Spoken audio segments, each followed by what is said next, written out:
Welcome everyone. Usually I would do a much more formal intro, but I'm on the panel today, so I'll wait for it. So thank you all for being here today. We are in Artful Gallery. My name is Robert Newman, and without further ado, we will jump right into our panel. So I'll hand it over to our fearless moderator. Yes. Cool. All right. Hey everyone, welcome to Artful Assets. If you don't know, April is actually Financial Literacy Month, so I really urge Robert to put on a conversation with experts from our community that can also talk to us about non-traditional asset classes. I think we hear a lot about stock investing, we hear a lot about some of these more traditional asset classes, but when it comes to investing in art, when it comes to holistic financial planning, when it comes to luxury goods, some of us may not be as well educated on how those assets can fit into our portfolio and really give us a diverse portfolio. So I'm excited to talk with these experts, and I want to give our panelists a chance to introduce themselves individually. But first, I'm like, oh, girl, come sit down. It's very cold out here. We ain't downtown Tokyo, okay? You need to go to the bathroom, get some wine. It's not stuffy in here at all. Especially with all this beautiful art surrounding us. So before our panelists introduce themselves, I want to get a chance to let you know who I am. I am Samia Elamine. My background is in fintech and financial technology, but I'm also the founder of Finance, a platform that I've created to educate Black and brown professionals on how to build wealth through their 9 to 5 so that they can live the lives that they truly want and deserve. I am someone who came from low income to building a high net worth without a family history in investing. A lot of these things I had to learn on my own, so I feel it is my duty to give back to people that look like me and provide them with opportunities to learn from people even more qualified than I am. So I'm excited that you all are here, and so grateful to my friend Robert for including me in this discussion. So I want to give our panelists a chance to introduce themselves in their own words, and then we'll kick off with some questions. And then we'll also have plenty of time for Q&A, because I would love to hear what you all think about this conversation as well. Let's start with you, Jessica. Hi everyone, I'm Jessica Roner. I am a visual merchandiser at Louis Vuitton currently. I'll explain more about that later.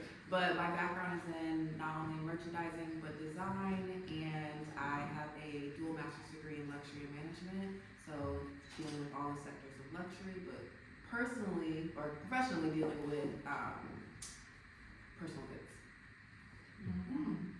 Thank you, Jessica. Back to her. Good evening, everyone. My name is Anthony Williams. I'm the CEO and founder of Advisory, which is a financial planning firm. I'm also a certified financial planner from the Boogie Down Bronx.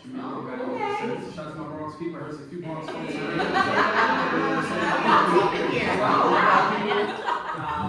And I went to school in DC, went to Harvard University, so shout out to my HBCUs. There we go. And I'm pretty much a man on a mission. I'm on a mission to create $1 trillion of wealth for our community through financial planning. And so I'm really grateful that Rob put this together, because I do think that in order to really build true wealth, you have to do it out. You can do it with the traditional assets like investments, stocks, bonds, IRAs, insurance, etc. But also really think about art. And so I really like that that Rob is really incorporating as a part of this programming. So thanks for having me. And I'll be giving y'all some perspective on the traditional side and how you can look at things from a non-traditional perspective. So hello everyone, my name is Monica Soyemi. I'm a real estate agent as well as a real estate investor, entrepreneur, and I've learned a lot on this journey of real estate, have been able to grow a net worth of about $500,000 through investing in real estate. Yes. So I'm really excited to talk about my journey. Shout out to my mom, she's part of the journey. Yes. And I just want to also Generational. and sometimes, just being able to lean on your parents, but even if it's just you, learning how to make it happen. So I'm excited to talk about real estate, all things real estate. You're also a singer. Yes. She has a show coming up May 11th.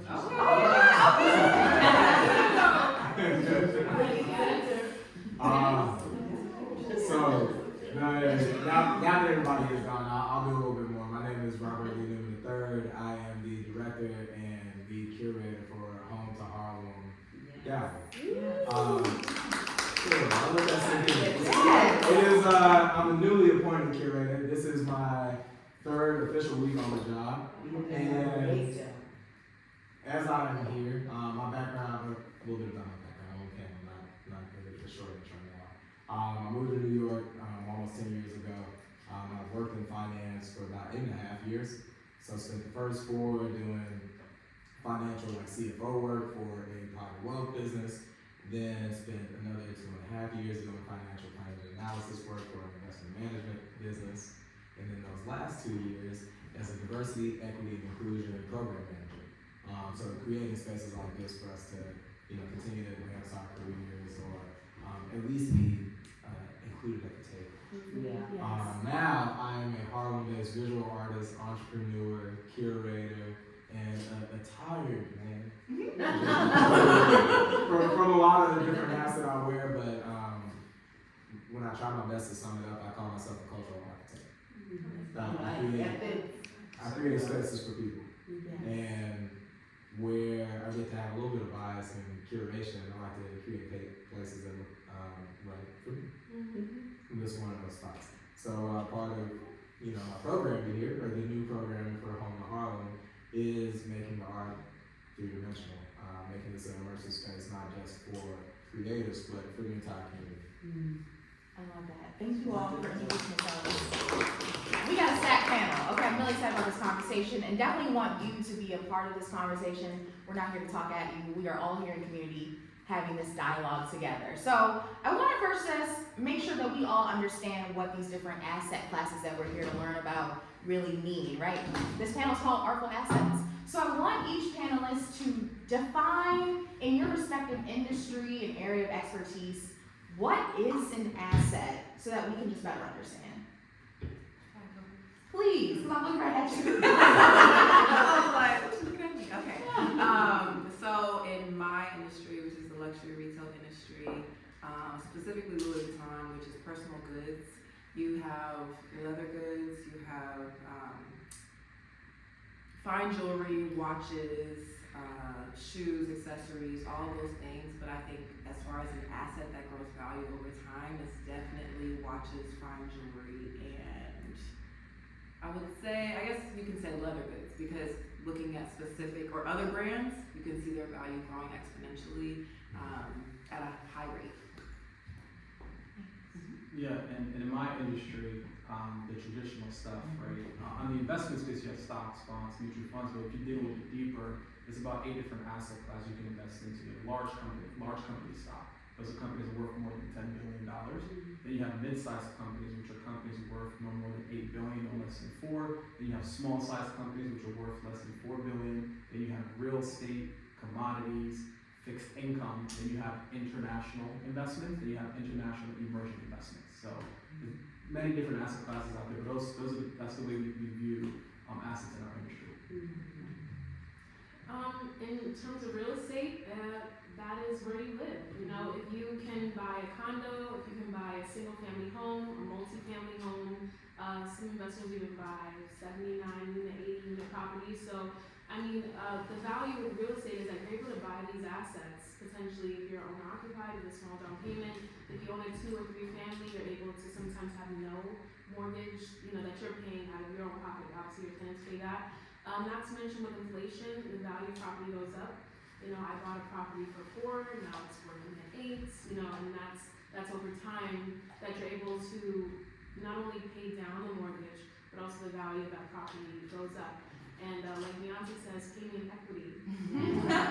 So equity is the name of the game in the world we live in. Everything is equity, everything is contracts, ownership. So that is an asset. And for art, I'll actually start with ownership. Or break it down in the 3 classes that I'll probably be focused most on today. Ownership is probably the biggest one.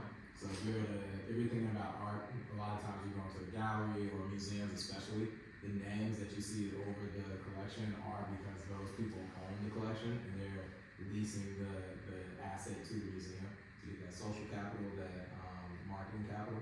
So the Swiss Beats collection, for example, it's very, very easy. So the ownership is important. Intellectual property. So for music or for visual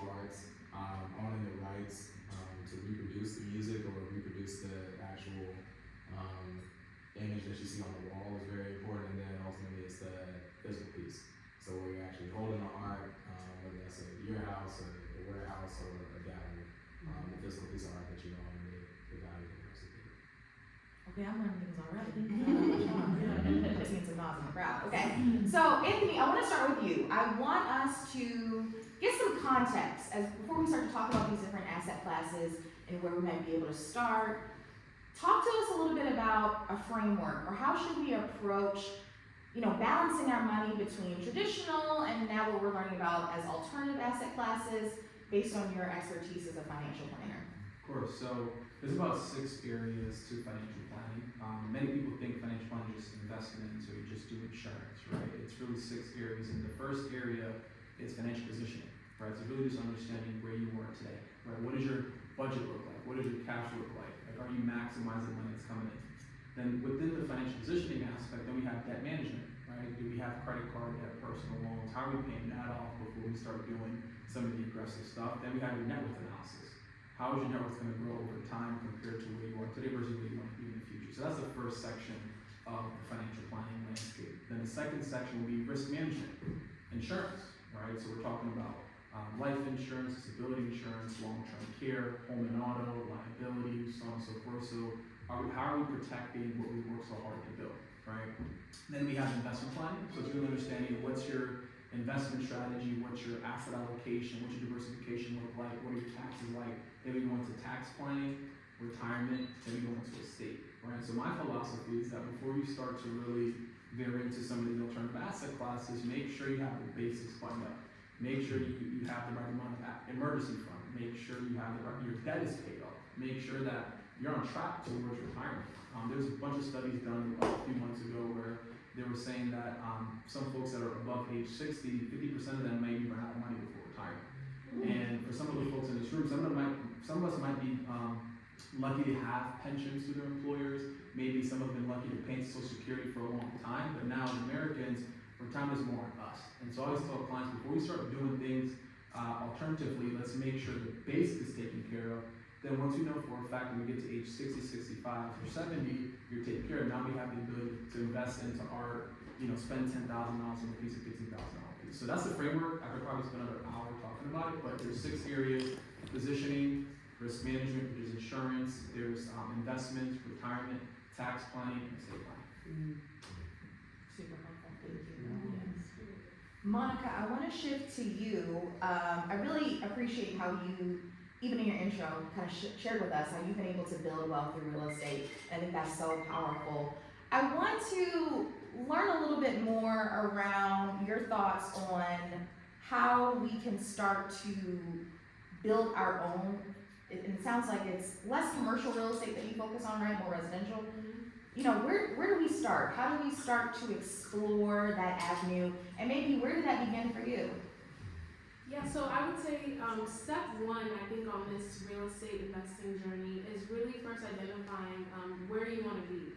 Some people, we live in New York. Some people might say, hey, I want to move to Jersey or Connecticut, or maybe I want to leave New York altogether, right? So first figure out where you want to be. And then second, also figure out what is your maintenance level that you're willing to take on. Because if we're being transparent, owning a home isn't just owning a home. You have maintenance that you have to be, it's not called a landlord, it's called you. And so with that comes, needing reserves. So, my journey started where I was a professional singer, and I decided that when COVID happened, I couldn't really do that as a job anymore. So, as many of us, we had to pivot during COVID, and I looked up how to make passive income, and I found real estate. I'm like, okay, real estate makes sense. So I was like, how do we, get that first home? So I was saving up. I said, girls, we are not going out for happy hour. I'm sorry.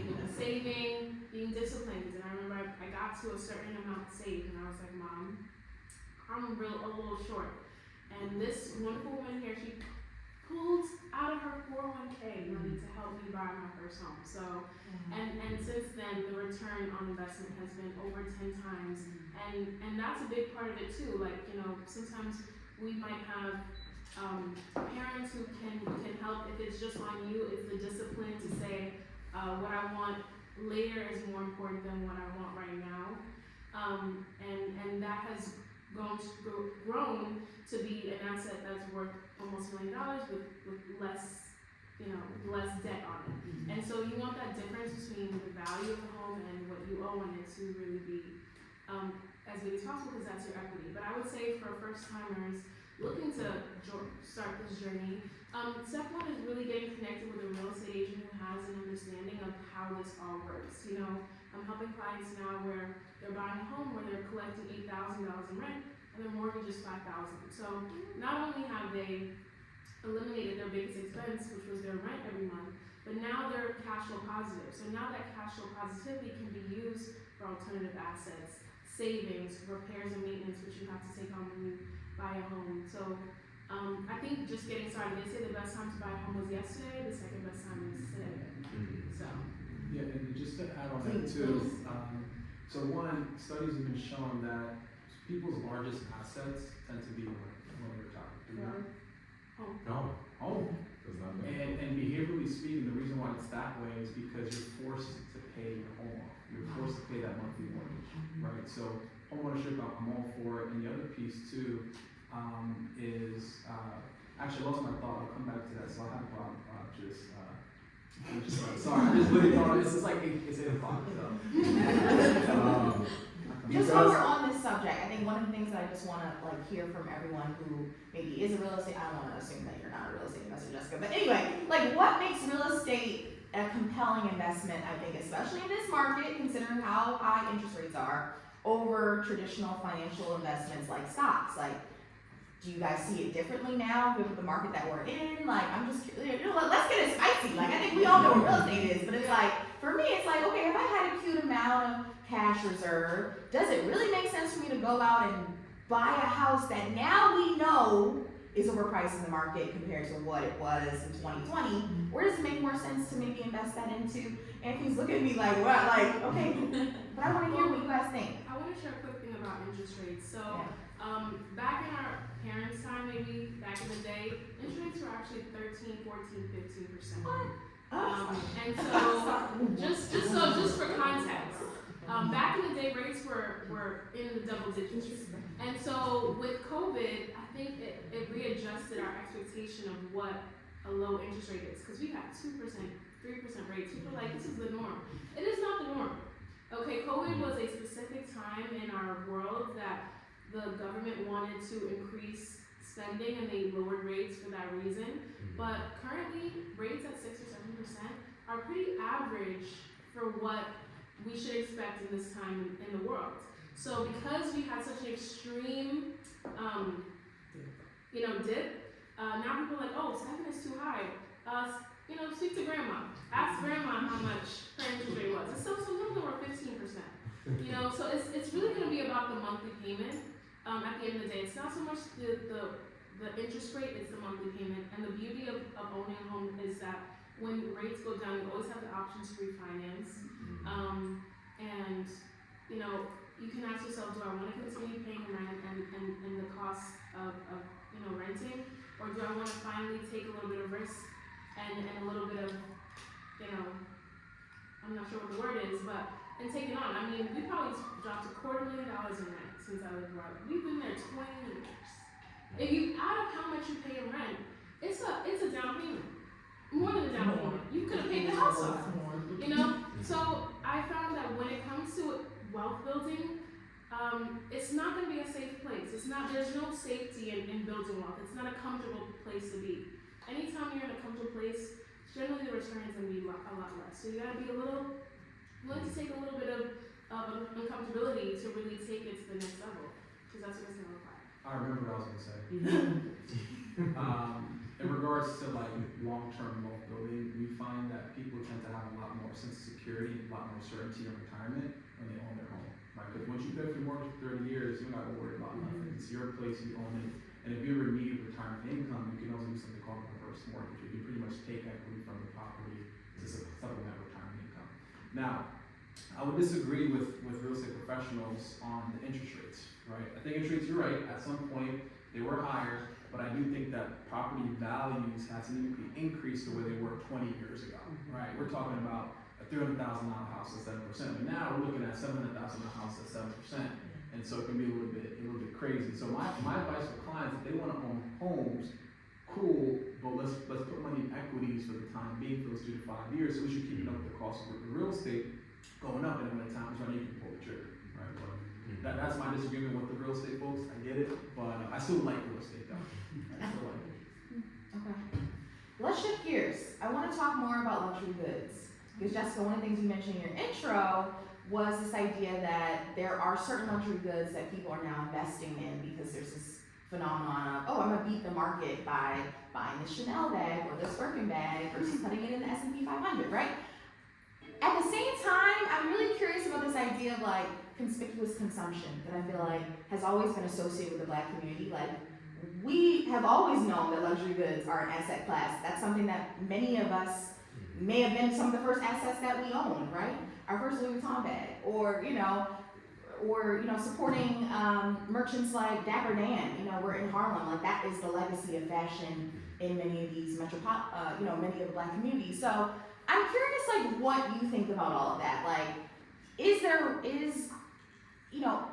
I'm curious what you think about all of that, but then also related to that, because you have access to people with, I'm sure, just stupid amount of wealth, how are you seeing them diversify their portfolio in the luxury market? And like, what does that look like? Like, fill us in on behind the scenes. Like, what does it look like for like really ultra high net worth people to like invest in luxury goods, and also tell us more about that, like the 3 levels of asset classes that you were telling us backstage. Yeah.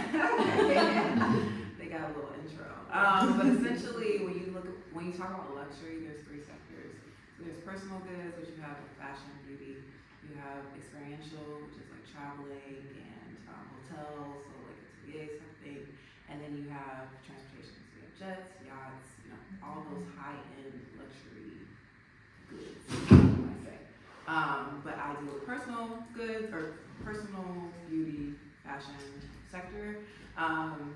But talking about conspicuous income, I think all of that relates back to social status and perceived value.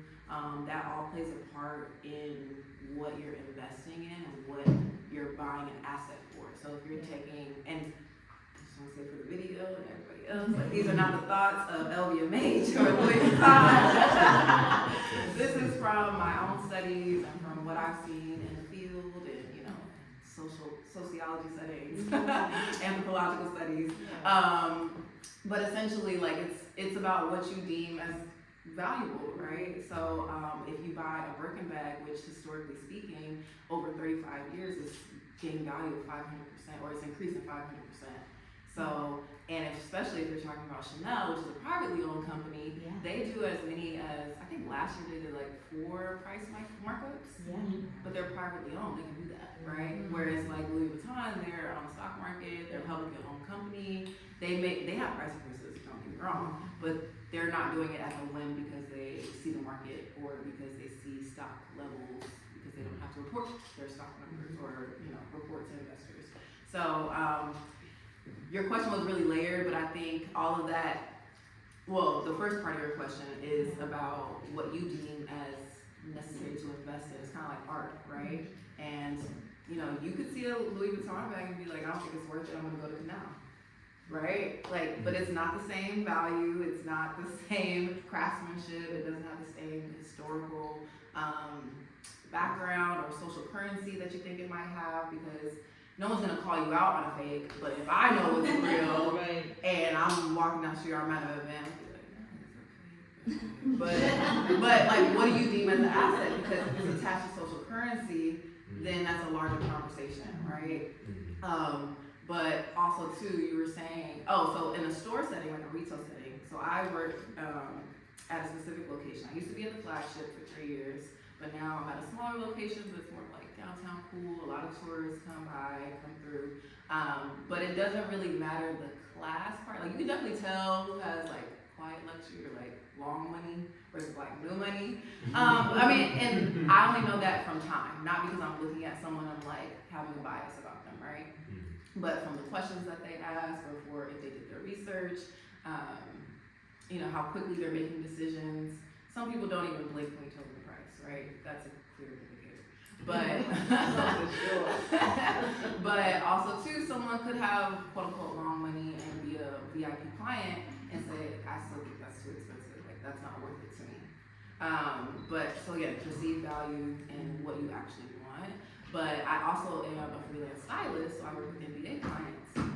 And to see when you have discretionary income on that level, and what you will say yes to versus, someone who's not, it's definitely eye-opening. I definitely see the breadth of product and the range at which they will purchase versus just have it on loan or borrow for an event and give it back, because that's a thing.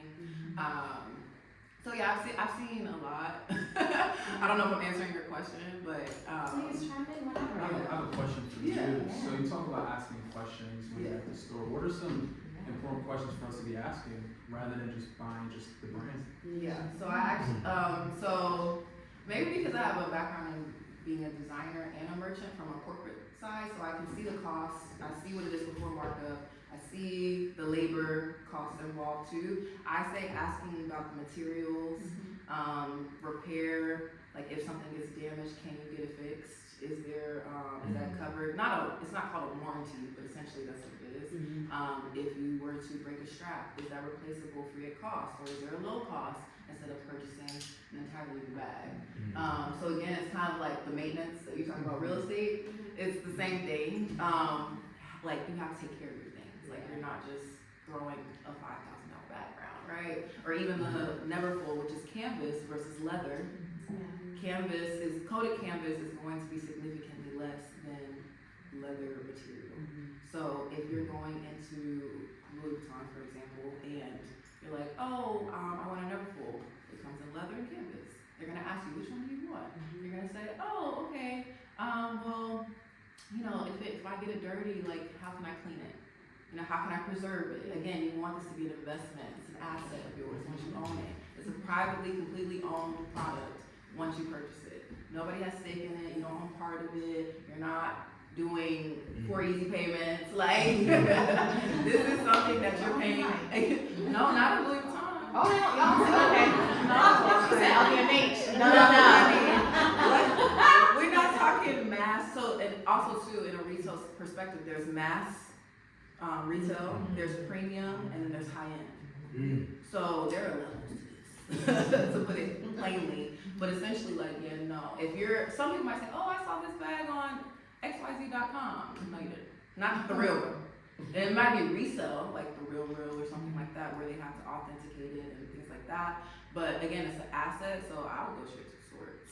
And essentially, that's something you own, so you need to ask as many questions as you can, do your research, watch reviews on YouTube, so many dupes are out. Again, it's layers. So to think that, just going in blindly saying, oh, I like that bag, and you're spending a bag on it, it's like, you might want to ask some more questions, just like you would any other investment. That was super helpful. Okay, I want to touch on the experiential part that you mentioned. It's that's also an asset class within luxury. And I think for many of us that feels like, vacationing, traveling, how do you all think about experiential travel, vacation, time with your friends and family, as part of your asset allocation? Do you have certain strategies that you employ, even within your respective fields, that help you, have more of those experiences within your means? What does that look like for you? Currently, I'm building, in my building stage, so I'm not where I want to be. But to me, I feel like it's different for different people. Yeah. So you might feel like experiential includes travel points on airlines, hotel rewards. You might have, those luxury amenities, because that was also what I was going to kind of lean into, what your definition of luxury is. Yeah. Because I can ask my friend, she was in the same program that I was, and that was the first question to ask us, what is luxury to you? And for her, she's like, peace and quiet. So the amount of money that you would spend to get that, and how you invest in that time or to keep that peace and quiet, that looks totally different for you than it does for me, right? She grew up in a home with 4 siblings and cousins and 2 parents, but she didn't have her own bedroom. So for her and her lifestyle, that's gonna look completely different than mine. And again, it's an investment. But as far as experiential, you could choose a 5-star hotel or a Michelin restaurant, or you can choose Airbnb. right? So it's like, that's for me, it's levels. And what you can afford, because that's also another thing. You can't, like Jay-Z said, you can't buy twice, don't do it. Yeah, so I have a very unique perspective because I look at people's personal finances all day, every day. You got folks that make $1 million, $500,000, $250,000, $150,000, $100,000, and I think it's a values-based conversation, right? It's like if you value like living in now, by all means spend the money, but also just know what the cost is. What does it cost? And when I think about cost, it would be one, the cost of credit card debt. You got a lot of people these days traveling. You got social media, people traveling every day. And there's been some clients that I'm like, why are you traveling? You must be traveling right now. But they come to me and they're all been bad. I'm like, all right, we gotta get your stuff together. Nothing. Right? So I see that, but they value that. And when I show them their long-term projection, like, hey, it's totally fine. I'm gonna double up next year or the year after the fact, right? But also on the other side, I also see clients that just save a lot. They save too much. We had one younger client, she's like in her mid-30s, and she was saving so much and only paycheck. We ran her analysis, and we were like, you're gonna be very rich when you're like 70. Like, why are you doing this? We told her to spend money today. So she started spending money today. She started enjoying her life. And so I think it depends on your value, but just know whatever is gonna come at a cost, right? Unless you're sitting on a ton of cash and like you can do it, but some folks have finite resources, and so you gotta make sure if you wanna spend $10,000 this year on travel, cool, but just know you might not be able to send your kid to this school, or you might not be able to retire at this state. We have to be okay with it, but I think you just have to know. You can't just be out here just spending the money on the vacation, and I'm gonna think about it later. But again, I have a really good perspective. I see clients in different stages in life, and I'm just like, I don't judge anybody. I'm like, just so you know, I'm just here to be a reminder, so I think place where your value's at, and if you're okay with working a little bit longer or living off a bit less in the future, then it's totally fine. It's up to you. Yeah, I also think it's a balance between the now and the later. That's the real part of it too. I think for us, psychologically, we work, but our brains need to get little hits of dopamine to know that we're kind of still, like if you grind for a year, 2 years, or focus for 10 hours, your brain starts to, but if you give your brain some focus and a little treat, you gotta give yourself those treats, okay? But sometimes you gotta reel it back. I do. You gotta reel it back with the treats, we're treating ourselves all the time. But I think it's a discipline thing as well. I would say specifically us as a community where our values are tends to be wanting to appear better than we are. And also I think it's important to also mention how our emotions impact our relationship with money too. People sometimes overspend because they're overcompensating for the feelings that they never got when they were younger, or maybe they don't spend enough because there's a fear of not having enough.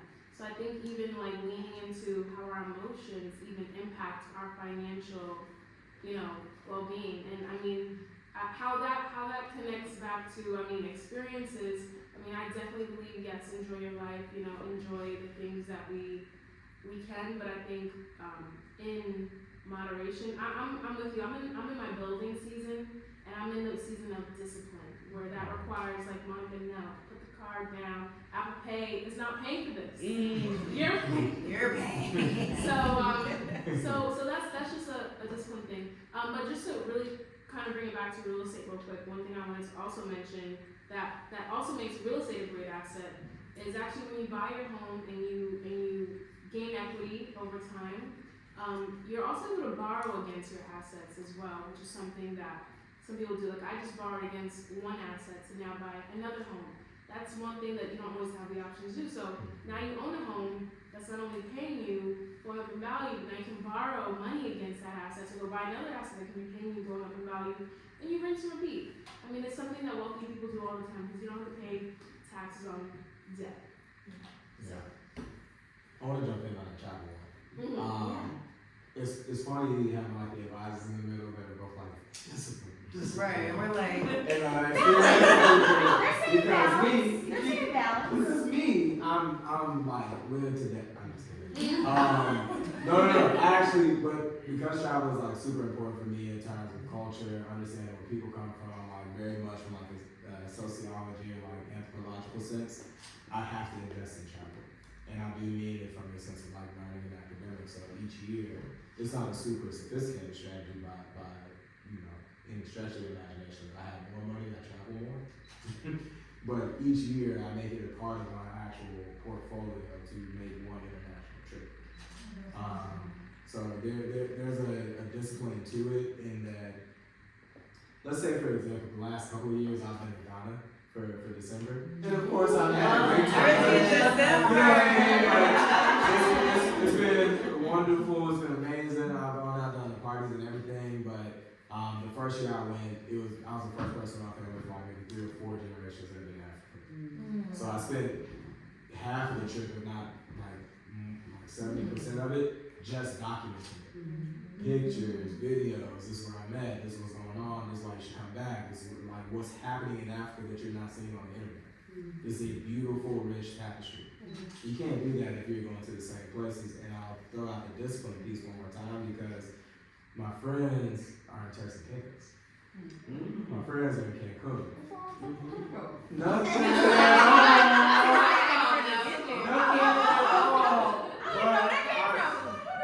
I'm adding that to the balance, at least in the discipline, because I think a lot of times if we make the decision solely from, y'all hear me talk about this a little bit with art, if you make a decision solely based on like a financial decision, analytical, you'll say, well, I'll just go to Puerto Rico.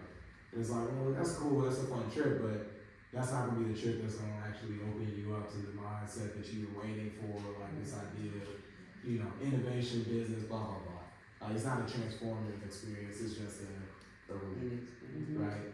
Also throughout travel is, again, a part of my portfolio, like personal investment portfolio, because it's research. Like, I'm going there to learn about culture because I want to invest in art. If I want to know about emerging markets, I could Google it all day, but when you see it on the ground and you understand the speed and intensity, the emotion that people have, like in the streets, you're like, oh, I can see the businesses that I can open up here and that I have an excitement with. As opposed to working in real estate in a place like New York, where it's the most expensive, and it's hard to get into, and the politics are crazy. You only get to know about those opportunities from traveling and see it from, again, a different point of view.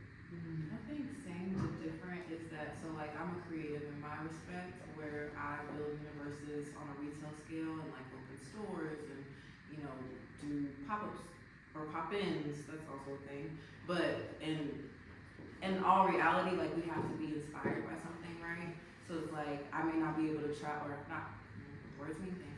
I can travel, but like with the discipline that I have to stay in New York, opening myself up to new places that I haven't been in New York, so getting creative in that respect and saying like, okay, how can I get inspired by watching movies, watching fashion shows, or doing things that aren't even related to fashion that could open up my mind. And if I get the opportunity to do something that I've never done before, it's going to impact me in a way that will broaden my mindset and still be disciplined so that I can go to Africa one day and, talk about that. But until then, not stifling yourself or having that scarcity mindset to say like, oh, actually I'm limited in this respect, but saying like, actually I live in this very cultured city, and as opposed to middle America, let me take advantage of that, right? And so getting creative with those ways and understanding, I think what you guys are talking about are extrinsic and intrinsic values, and saying like, okay, what is pouring into me? What do I want to learn about myself, and how can I do that? Versus valuing or putting more value on these external objects like bags and shoes and makeup and things like that. Because those things are always going to be there, but like, you gotta have the finances to get it, right? So the discipline is so important. Cool. So I want to just ask Robert a few questions about art since we are here at Home to Harlem. But I want y'all thinking of any questions that you have for our panelists. Then we're gonna. Oh, not yet. No, so I got some. Oh, you got some. Okay, perfect. I'm calling you first. So Robert, let's kind of bring this conversation to also talking about art as an asset class. Yeah. As a lead curator, as someone who is very much within the art fabric of this city, of this neighborhood, of this community, what are some of the emerging trends that you're seeing in art right now that we should be thinking about that can help us if we want to start investing in art as an asset. And then related to that, I also just want you to like sprinkle in like what are some of the things that we should be thinking about to really honor and continue the work of what contemporary Black artists are doing. I mean, we are literally sitting in a room surrounded by physical artifacts that have been created by hand by Black artists. So how can we, even if we, to Anthony's point, don't necessarily have tens of thousands of dollars to contribute to buying maybe like a huge piece as part of a collection, but we still want to anchor ourselves in supporting living artists, what can that also look like? Yeah. That was 2 questions at once. I just talk at us, tell us. Yeah, thank God I made those questions ahead. The first one was, The first one was about emerging trends you're seeing in the art world. Emerging trends, got it. Biggest ones, especially for investors, for me, have been all kind of technology related, but in 2 big categories. I'll say like transparency around information and connectivity, right? And they go in and out of each other, but transparency first. You're able to see where something came from. Like you can research in a way now that I don't want to say you can always authenticate your art like personally, but you have Da Vinci had to like etch in his initials in 3 or 4 layers underneath the main painting for you to know that it was his. And you had to have the balls enough to cut the painting open to make sure it was an original. Whereas now, you follow an artist on Instagram, most likely you'll see him create it in his apartment. And when they send it to you, you'll know that it's real, right? Without all the extra questions and needing to jump through hoops.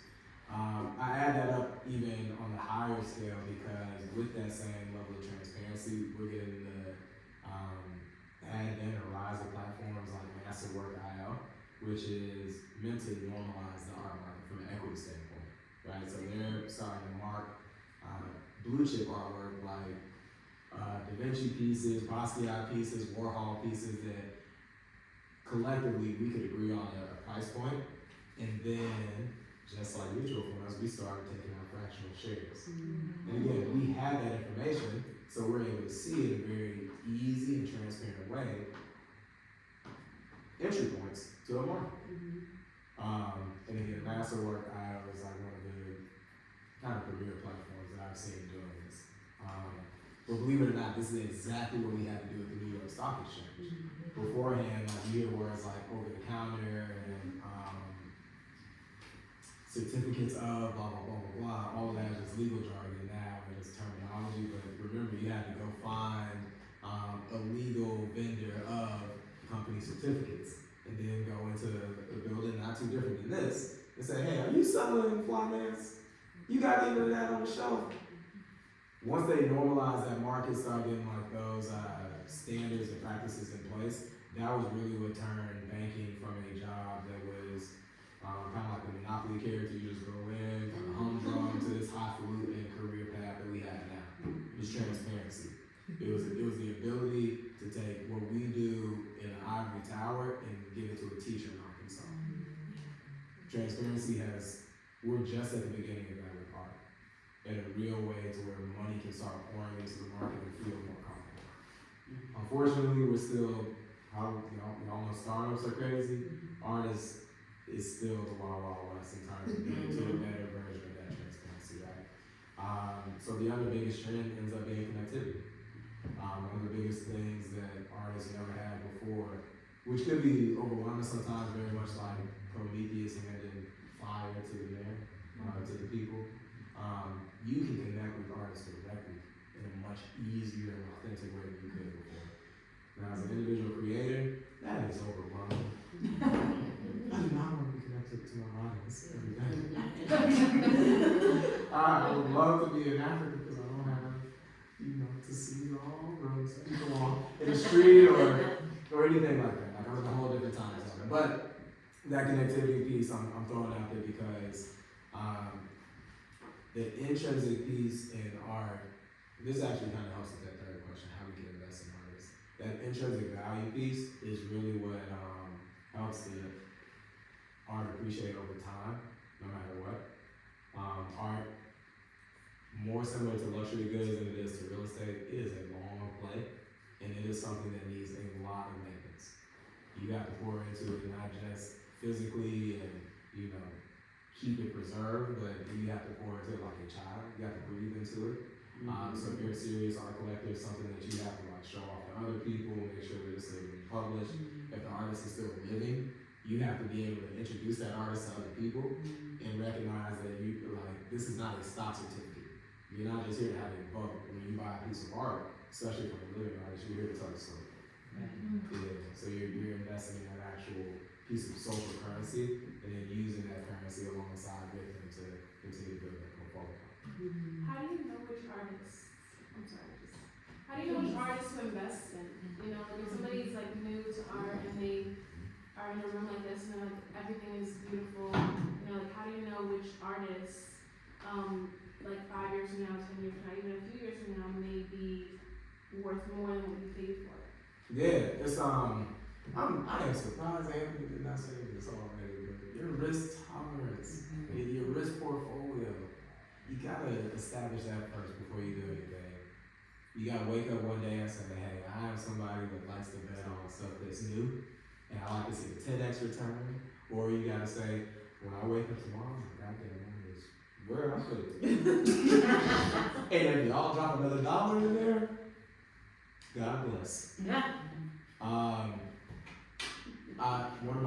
heard a curator say it like this, and I love this for myself.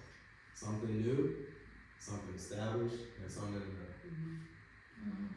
Find one artist that you connect with in terms of story, for whatever reason, whether it's like style, you're from the same neighborhood.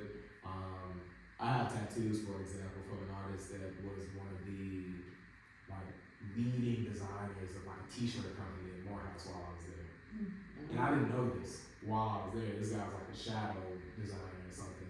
And I followed him on Instagram for like 10 years until I realized he was doing stuff out here in New York. And I'm like, holy shit, like, we're cut from the same cloth. You know what I mean? Like, I was gonna do a whole t-shirt line inspired by yours. We're competitors.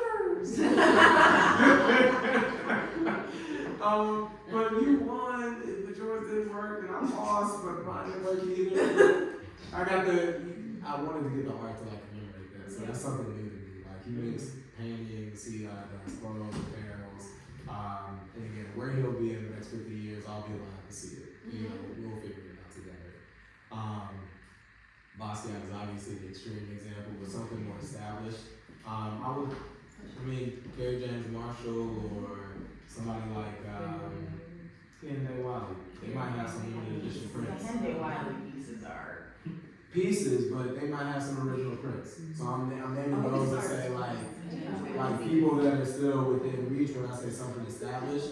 Any piece of work that they have is worth something. okay. She mentioned earlier like Chanel being a private company and they could do markups whenever they want. Kende Wiley is on the come up. He sits down and he does portraits with all world leaders. If he has anything at all that you can buy that he had touched himself or came from his studio, get it. If you want to have a portfolio that you feel like will stand the test of time, get it. That's a safe bet. Safer. You get what I mean? Yeah. And then something in the middle, that's where, I don't know, you might want to have a little bit of style. Something new is where you might want to have a little bit of style. Let me be more clear. Something in the middle is like you go to a gallery that you trust, like Artful Walls. You go to a gallery or somebody else that's well established, and you see who are some of the artists that they so you ask some of those questions. That was what I wanted to say when you said how do you support some of those newer artists. Ask the right questions. Don't buy it off vibes. Ask them what the story is, ask them where it came from, ask them about the technique, ask them where it's been shown. Because there are some artists that really will just come up and say, hey, I'm just out here and I'm being a great guy and I just do it for the love of it. And when you go back and Google them, if they even put their stuff online, like they're owned by museums and millionaire collections and multi-billion-dollar whatever. Ask the right questions and get folks in the middle. So see who's attached to some of the brands that you like. Yeah. I would say from a luxury business perspective too, like you can have that connectivity with a creative designer or creative director, right? So if you think about Virgil Abloh, you think about Pharrell Williams now, there are people who are buying pieces because it's them. Yeah. They don't need to know the story, they don't need to know the inspiration or the material, like they're trying to build a collection. And I mean, some people just connect to Louis Vuitton as a whole that way, but like when you start doing the research on a creative director for a luxury brand or even for Black owned brands like this Pierre Moss, Kirby G. Raymond, like that's something that I can connect to and say, I'm going to invest my hard earned dollars in this brand because I believe in them. Now, they may not be couture or it may be ready to wear, whatever you think. You might even just get a keychain because you just feel like, oh, Louis Vuitton is that thing. Because I, like you said, with Jordans or just as Black people, we invest in apparel goods. You might say, I know I made it when I got a Louis Vuitton belt. Because a lot of people come to the store and get a Louis Vuitton belt. But it's just like, okay, that's okay. I'm not going to judge them because that's their connectivity and they feel a sense of status and accomplishment when they buy it because people they know can't get it. It's exclusivity, it's scarcity, it's all of those things. But when you can do the background research and say like, no, I like them or I like this creative director because of their journey, because of how they got here, because I support them. You know it's not 100% profit something with them.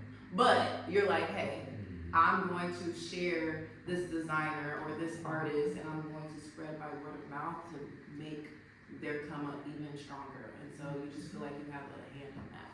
I think that's so important. I like that you mentioned scarcity and exclusivity because that is also a really big factor in value. And that's why designer is more valuable than mass production. So as you're looking for artwork from certain artists, I think even leaning into artists that probably have limited work or limited things that they're creating, and so I think that's a big one. But I would say, kind of to summarize a little bit of what we've all spoken about today, probably for you thinking like this all sounds great, where do I start? I think starting with Anthony, getting your financials right, get a budget, know what's going on with your money. Okay, what is going on? Now once you got a budget, now you can come to me, I'll help you guys get a home. From there, now you can go get some art, okay? Because now you got a little money in your pocket, right? Because you know what the budget is to decorate the home. And now go and take the trip and get some Louis Vuitton. Okay? That's your journey. Or a Black owned, or Black owned, whatever okay? you want. In that order. But if you're looking at buying Louis Vuitton or buying artwork and the credit card's negative or too positive, let's start there. Or any combination of the above, right? Or any combination. As we also learned today, we all have different trade-offs, we all value things differently, right? There is no one right path to build wealth. I think what we've also learned is there are many different levers that we can pull that are at our disposal, and hopefully we all now feel a little bit more enlightened around some experts that we can lean on when we're ready to take those jumps. So I appreciate that summary. I do want to allow folks to ask questions. I know we have a question here, and I see a few other hands. Do you want to start, sir, and just tell us who you are really quick? My name is Kofi. I came late. I apologize about that. It's all right, I was waiting. So I actually went to ask, because I asked this costume designer, I asked about the pros about their job, what they do, but I also asked about, not cons, but the struggles. So say in your role, if you see family once a week because you're so busy, or 1 hour sleep, and I want to ask that for each person, what are the pros at your role, and what are some struggles? Because everybody says, do my role, this job is great, but they don't really say about what to look out for. So. I would say one of the biggest cons of being a landlord and being a real estate agent, or let's say just investing in real estate, I think the pros outweigh the cons. Let's just start there. But I think some of the cons to be mindful of is repairs and maintenance. A lot of the times people don't account for how much it can cost you. I like to put at least, let's say 5% of the rents aside every month to pay for those things. Because there's going to be a time when you need to fix the water or whatever. And then the roof, that's something else. A roof should last a long time. That's something to be aware of. Tenants,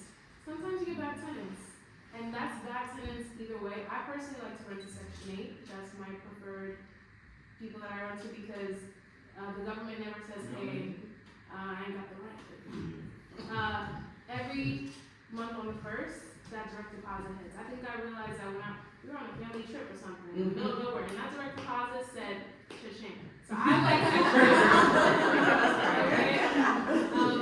so that's the pros and cons. But then also too, sometimes when you do have different types of tenants, people have all kinds of things they're going through, whether it's cash or whatever. So just feeling people out, talking to them, something you want to be aware of when you become a landlord. You know, that's my thing to look out for. And I'll say, as a practitioner, just being in the space, I think some of the cons, I'll wrap up with something positive, but I think some of the cons are, I'm sometimes people's reality check. It's really hard. You know, some people say they want to do this, and I'm like, you go to the point. You're telling me, I'm okay, I'm going to do this. In the back of my mind, I'm like, I'm not even going to do this. But I have to break it to them in the next conversation, right? So you have that. The other piece too is you also see people make big financial mistakes, right? You know, I had a client that wanted to liquidate a ton of money from a retirement account. She's in her 50s and she's like, I'm gonna live today. But I've definitely had clients that are in their 70s where it's like they wish they would have never done those mistakes in the past, right? So I think for me it's like being a realist, but also another funny thing is people sometimes avoid me. It's like, hey, you got something to say, man. Not, but I need to remind you, that's my job. But it's like, again, I think the biggest thing for me being real with people, because they don't talk about it until something major happens, right? That major thing can be like, they have a baby, they get married, they retire, and so that's the hardest part of being a practitioner, is just kind of having those conversations. But the pros is I get to witness people like go through life, right, and make progress. I get to witness people go from 9 to 5 to entrepreneurs to selling businesses to buying their first home to having their first child, second child, sending kids to school, and I get to have a hand in building wealth, right, by just signing a paper, just bringing an idea to a client. So that's one of the best things, which is why I've been in this for almost 10 years, 10 years actually, because I get to see people grow in their financial life. So those are the pros that I do with this. There's a lot more, but just, keep it short.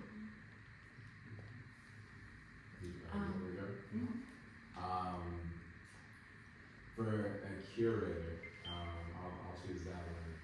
One of the biggest cons is that it's an easy title that most people understand, like doctor.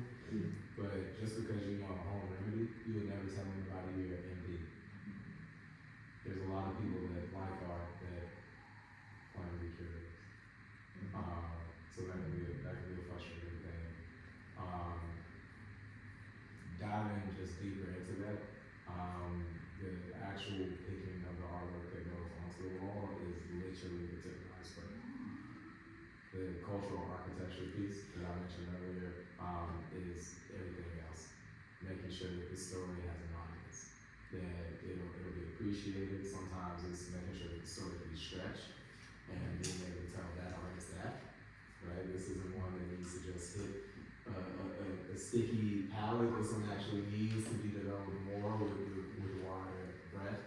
And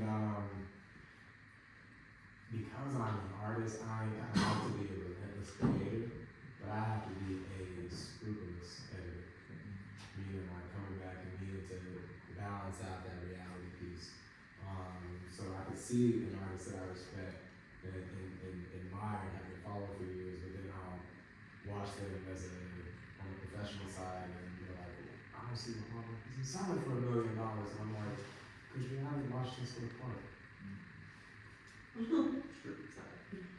If nobody, the only people that buy parks go to Washington Square Park and spend millions of dollars at a time. Y'all didn't catch me. People that buy the park. they don't go to the park to visit or to buy it. There's a big room that they have with all of the New York City buildings that they look at and they're like, I love that piece of land. But it's that idea of being able to help translate that to people because art is such naturally one of those spiritual means of expression that hits so deeply with us. But then my job is so much different than a museum curator. And they're like, I'm not here only for the education piece. People come back to me and say, hey Robert, did I get to eat today? And I get to say, yeah, because I found the people who were liking what you're serving up. Versus, nah, man, but we're here. We opened that door and turned on the lights and it is all good. Nah, man, that can be difficult as well. Making sure we balance the actual content with the actual currency piece. And that everybody is like meeting in the middle. I got one more artist question. I'm not gonna go crazy with questions.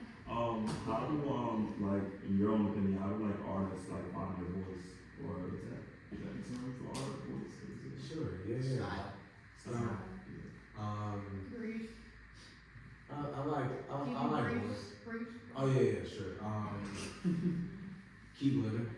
The worst advice I ever got and the best advice I ever got was keep living.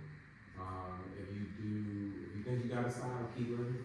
If you don't think you got a style, keep living. Like keep painting, keep doing your thing, because eventually, maybe like laissez-faire way of doing it. Eventually, people will know your style. You don't have to say it or give it a name.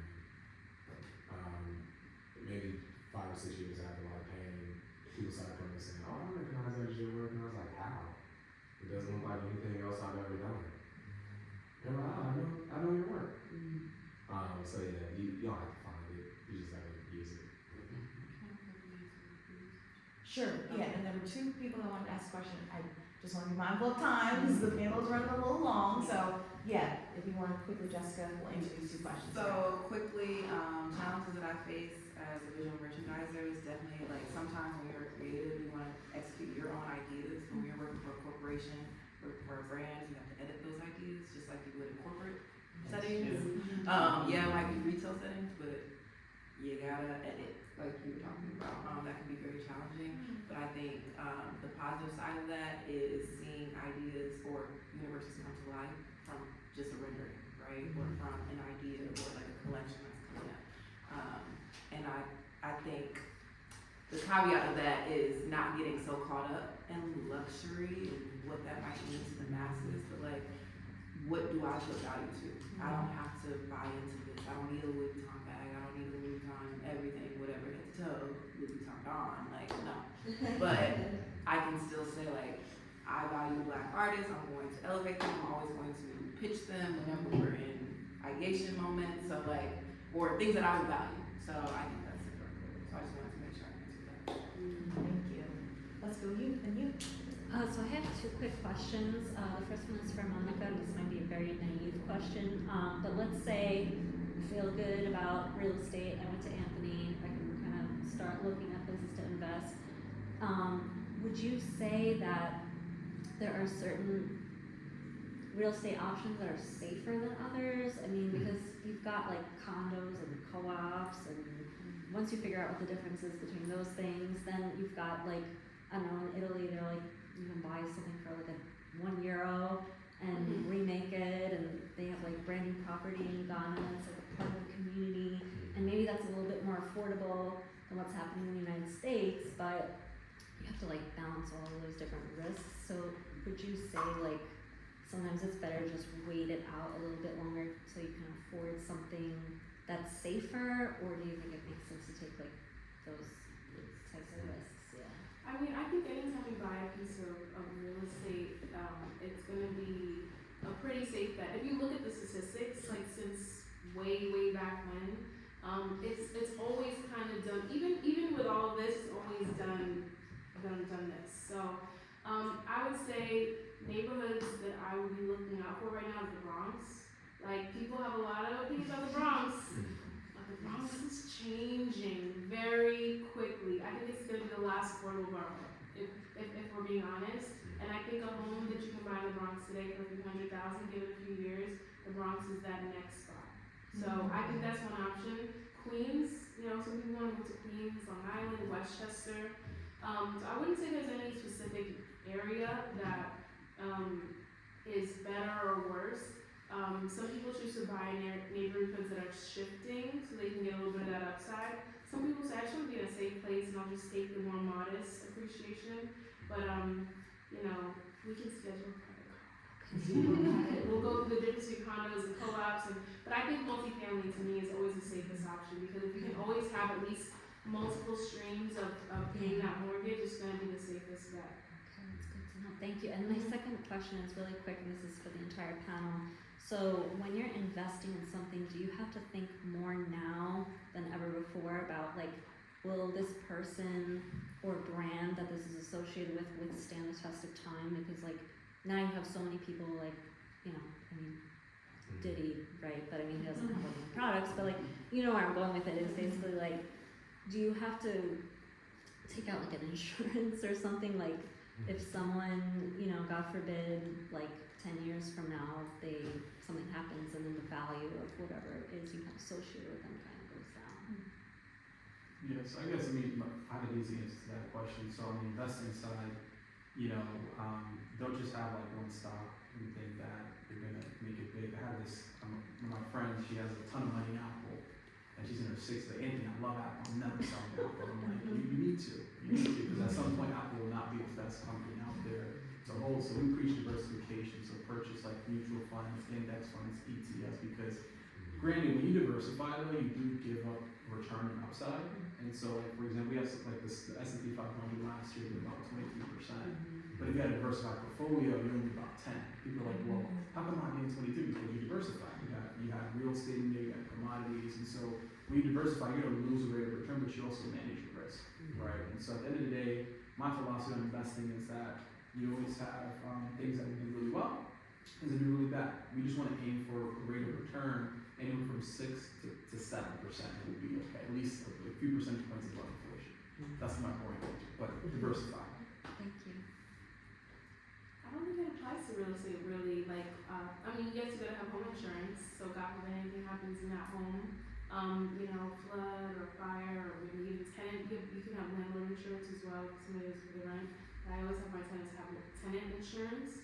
But yeah, you just wanna protect yourself against all things, have some reserves, and that'll be your best bet to keep yourself at a moderately safe position. Yeah, speaking of insurance, just one more thing. Right now, people don't really think about this, but make sure you have an umbrella policy, right? Because when you have somebody come into your house and they try to sue you and claim is against you and it goes above your homeowner's insurance or car insurance, you make sure you have an extra policy to protect your current assets, right? So this is one good thing about it is get umbrella liability insurance to make sure that you're protected. Especially the more wealth you have, the more things that you own, people are trying to come after you, so you gotta protect that. Last question in the front. Okay, so I'll try to be brief, but I technically have 2 questions, I'm so sorry. Okay, first one, I think this is more directed towards you. I really do enjoy art, but I've been feeling a little bit wonky in terms of print media.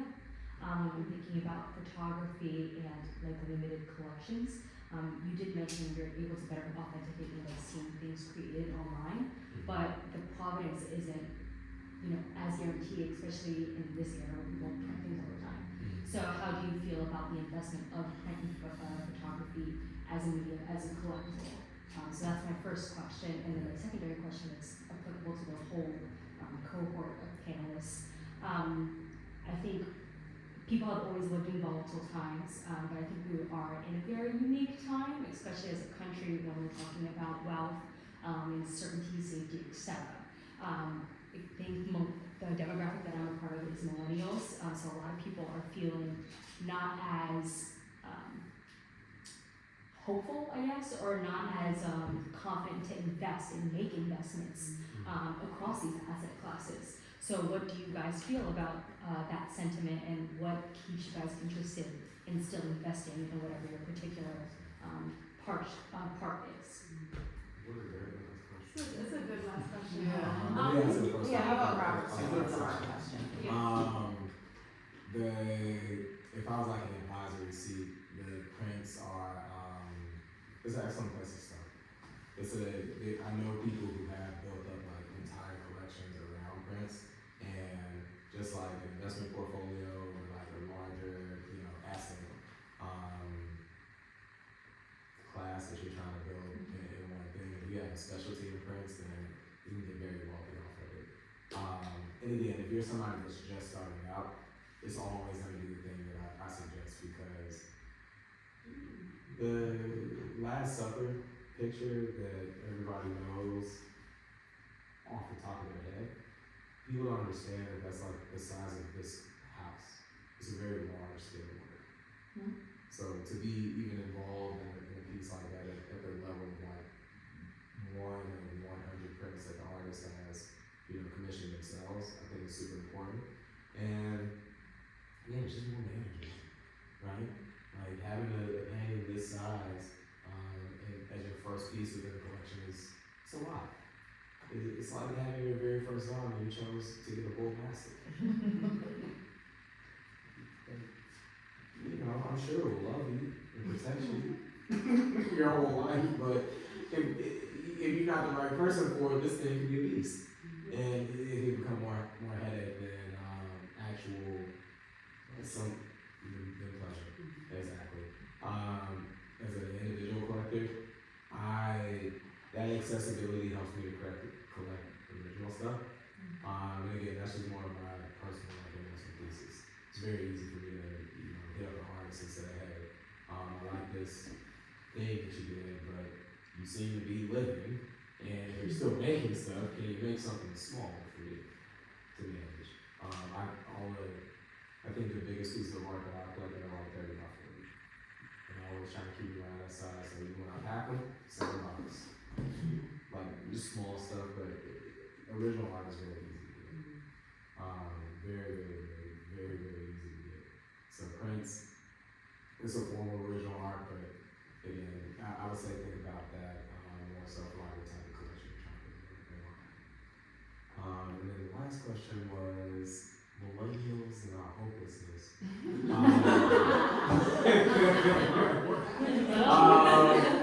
Super easy for me. If you are not actively investing, you are passively choosing your future. Period. So investing is a thing that we like to throw out here in New York because it's New York. We're close to all the finance world. We see all the business professions, and we're like, ooh, return on capital. Yeah, what's the highest margins? But that's not what it is. Especially when it comes to art or like what startup investing is. And I'm a big fan of startups, emerging markets, things like that. Art, for example. A lot of times the people who end up getting 10 and 100x on their work are people that support research projects. And that's disguised as businesses. There was a crazy ass man in California that said, I need a technology that creates all these beautiful typographies.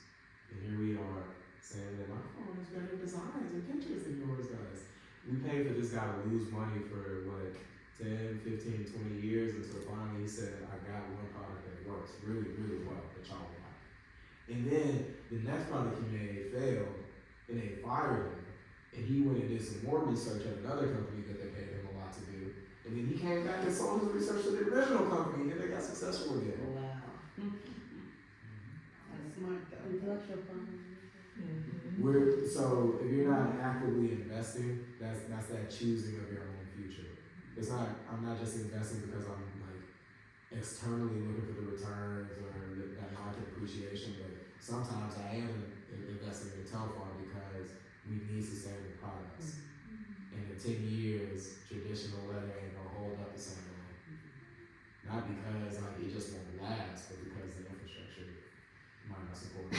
The brands might not tolerate it because that would, so. Yeah, I would also say I don't hold that thought at all. I don't As a either. millennial, as someone who's 29, I don't hold a pessimistic thought about the future. And I say that I build wealth for now. And why I encourage Black women in my community to build wealth is for now. If I never started investing, if I never started thinking about diversifying my portfolio in terms of my skills, my assets, and where my money is going, I would have never been able to live abroad. I would have never been able to take a sabbatical. I would have never been able to build a business that now other people can live off of. I wouldn't have options. I wouldn't have freedom and flexibility. So I think that there's this narrative that building wealth is only going to benefit you at retirement, whatever that age looks like for you. But the reality is, in our community, many of us can't afford to wait until these arbitrary numbers. Like, we have to also start creating resources in our community that can support each other and one another now. So, that's what inspires me to be a part of these conversations and to start thinking about other ways to put my money. But I would love to also hear what you guys think too. No, I agree. I feel like specifically people of color, we really don't have an option. We don't have a choice on whether we're going to invest or not. It really is just going to be we have to invest. It's just going to be where and what's going to be the smartest, safest option for where we are. If you look at the statistics on where Black wealth is compared to our counterparts, we are so behind, like crazy behind. And it's due to redlining and systemic things. But now that we have this new opportunity where we have all these types of ways we can invest, I personally think start with owning where you live. That's our biggest cost, to be honest. Even if it's just a condo, there's so many programs out here to get you into a home. At least you can have that money, that forced savings of whatever you're paying every month to your landlord, and at least be going, even if it's a one-bedroom apartment that you own, right? And then the next thing is you also want to be aware of how you are, I guess, like budgeting your finance. Back to Anthony. But I do agree. There's a lot of uncertainty, but one thing is for sure: if you don't invest at all, you are absolutely not going to see the wealth that you hope to gain. But in fact, the value of our dollar goes down.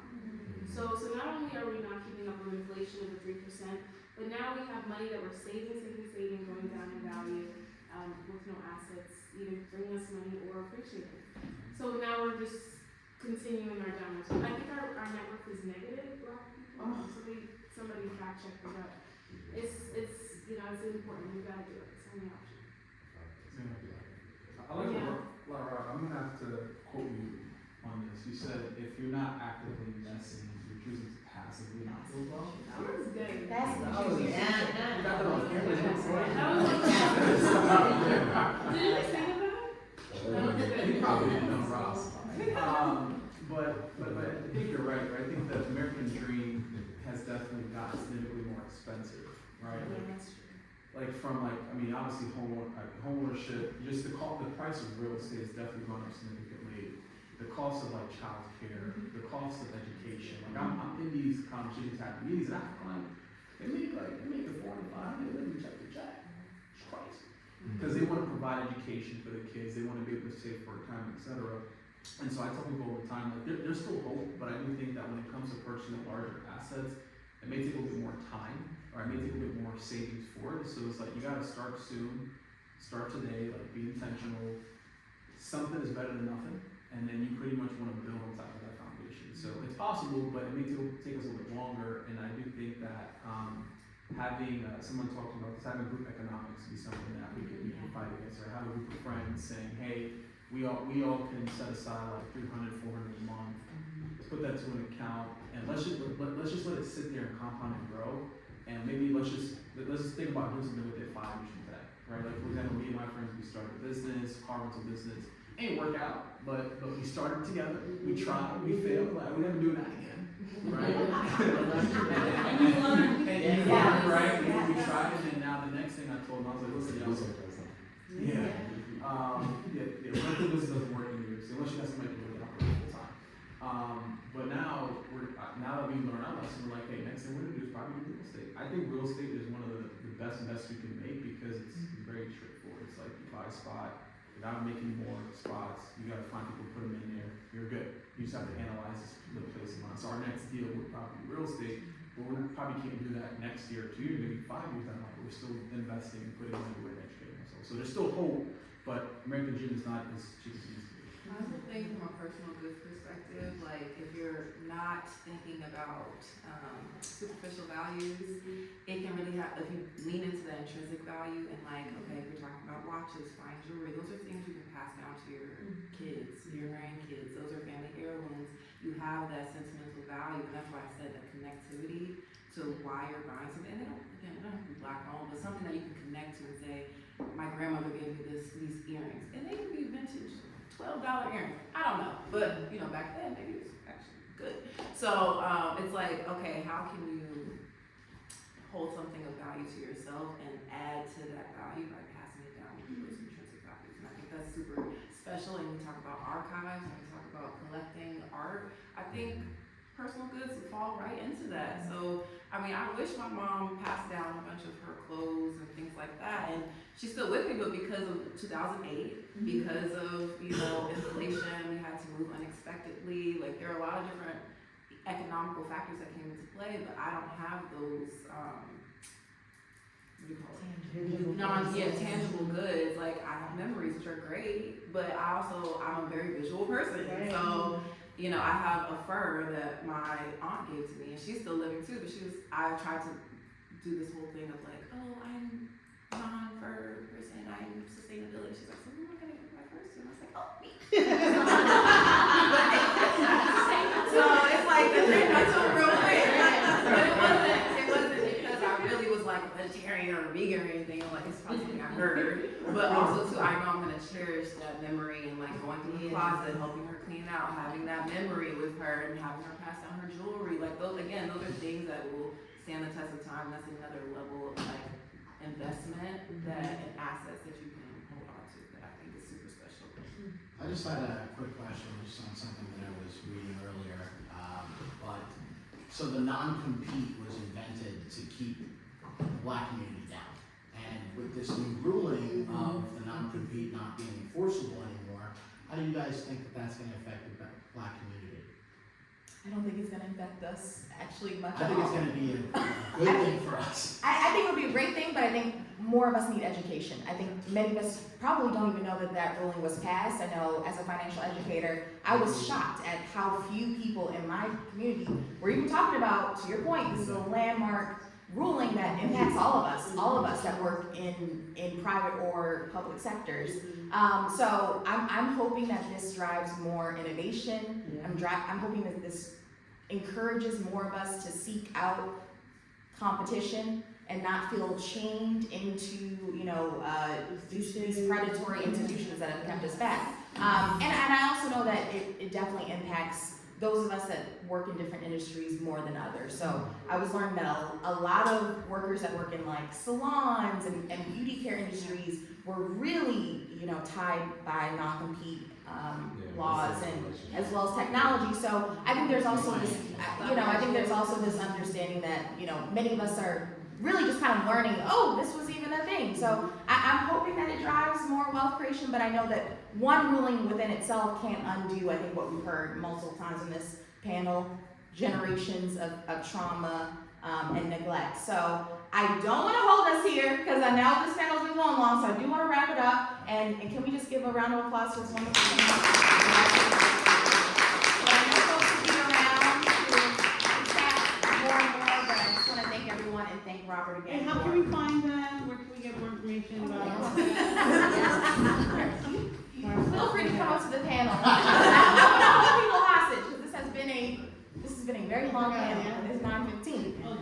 But if there's anyone you want to connect with, please feel free. Thanks so much. Thank you, panelists. Do the panels have business cards? They can put them. I just met with my financial advisor today. Yes. So, we have new goals for the year. Should we take a group photo, Robert? We should, we definitely have to. Listen. Well, what? I just go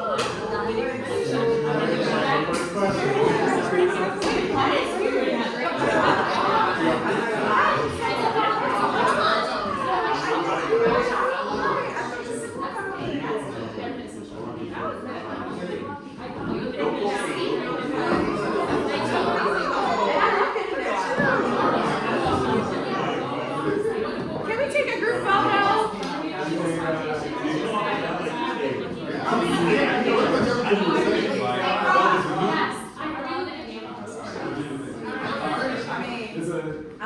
Well, whoever got the phone first, we'll look at all of them, we need y'all to share on it. Alright, let's do it.